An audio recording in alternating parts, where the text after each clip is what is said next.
అక్కినేని నాగేశ్వరరావు గారి చివరి చిత్రం ఏంటి అని అడిగితే టక్కున చెప్పే మాట మనం సినిమాని మీరు కూడా అదే చెప్తారా?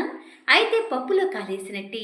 నటుడిగా ఆయన చివరి చిత్రం మనం కానీ రిలీజ్ అయిన చిత్రం మాత్రం ప్రతిబింబాలు. ఈ సినిమా ఎప్పుడు తీశానని మరీ అంతగా ఆలోచించకండి. ఇది ఇప్పటి సినిమా కాదు. ప్రేమ కానుక లాంటి ప్రేమ కథా చిత్రాలతో ఆయన క్రేజ్ టాప్‌లో ఉన్నప్పటి సినిమా. 1982లో మొదలుపెట్టారు. కొన్ని షెడ్యూళ్లు బాగానే జరిగాయి. కానీ అక్కినేని నాగేశ్వరరావు గారికి హార్ట్ అటాక్ రావడంతో ట్రీట్మెంట్ కోసం అమెరికా వెళ్లిపోయారు. అమెరికాలో అక్కినేని గారికి హార్ట్ సర్జరీ జరిగింది. దాదాపు ఒక సంవత్సరం తర్వాత వెనక్కి వచ్చారు. వచ్చిన తర్వాత తాను షూటింగ్ మళ్ళీ మొదలు పెట్టమని ప్రొడ్యూసర్కి చెప్పి డేట్స్ ఇచ్చారు.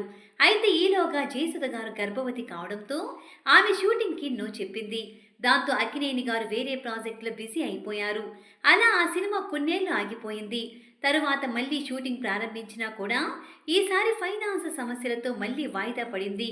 ఇలా పడుతూ లేస్తూ సినిమా పూర్తి చేశారు. ఇందులో నాగేశ్వరరావు గారు డ్యూయల్ రోల్ చేశారు.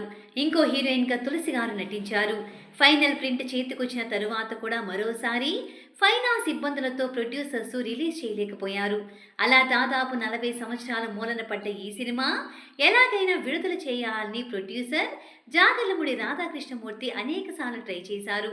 చివరికి 2022లో దాదాపు 250 థియేటర్లలో రిలీజ్ అయ్యింది. సినిమా బాగుందని టాక్ వచ్చినా కూడా ఒక వారం రోజులు మాత్రమే ఆడింది.